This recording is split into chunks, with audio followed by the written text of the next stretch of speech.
Welcome back to the Texas Legislative Update blog, brought to you by Liberty Institute. We're here at our Capitol office, just 2 blocks from the Texas Capitol here in the great city of Austin, Texas. Well, it was an extraordinary week as far as legislative issues, and the week ended on a high note, with the Texas House passing the sonogram bill by a vote of 103 to 42.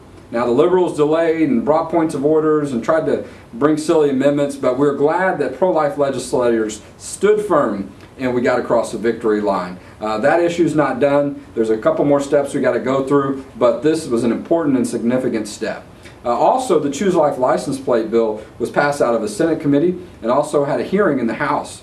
We testified in favor of the bill in both of those hearings, and we expect the House version to pass out of the Senate committee next week. We also got involved in an interesting issue, and that was House Bill 224, brought forth by Representative Mark Strama from the Austin area. Now, this bill talks about bullying and wanting to prevent bullying, but there's so many problems with the effort in this legislation. But a big part of the problem that we've seen this year and in past sessions is this type of legislation is used to create special categories for transgender and bisexual and folks for gender identity expression and all these different reasons. Now, Representative Strama took some of that language out at the last minute before the hearing, but has indicated in past articles that he might put that language in at some point, the gender identity and expression language. And it was interesting because we testified against the bill and we brought this up, and he was asked the question of whether or not he intended to put this gender identity and expression, this transgender and bisexual type language for special categories later on.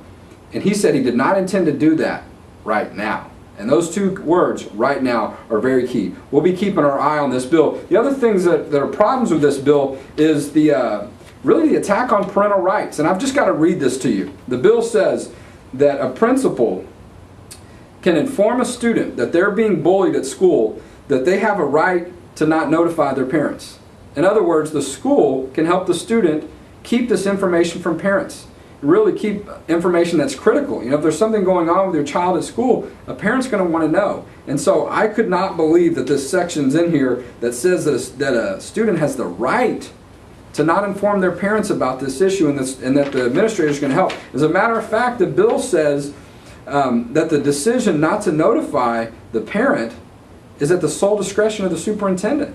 I mean, these are just incredible violations of parental rights, not to mention some other sections that are offensive to the First Amendment. So we'll be continuing to be against this legislation, and you know, there are people that are pushing very hard to support this type of bill, and so you're going to hear more about this. Next week also, you're going to hear more information about the gambling issue. There were 2 bills filed yesterday on that issue. A little bit more activities happening. We're heavily against the expansion of gambling in the state of Texas, and so, but a lot of work left to be done, but a lot of progress was made this week. Last thing I want to mention, our Texas Legislative Guide is available. You can go online, you can come to our office to get it. This is from A to Z, the handbook and the guide to how to get things done from a grassroots effort, how to be informed at the Texas Capitol. Come by and see us and pick up some copies.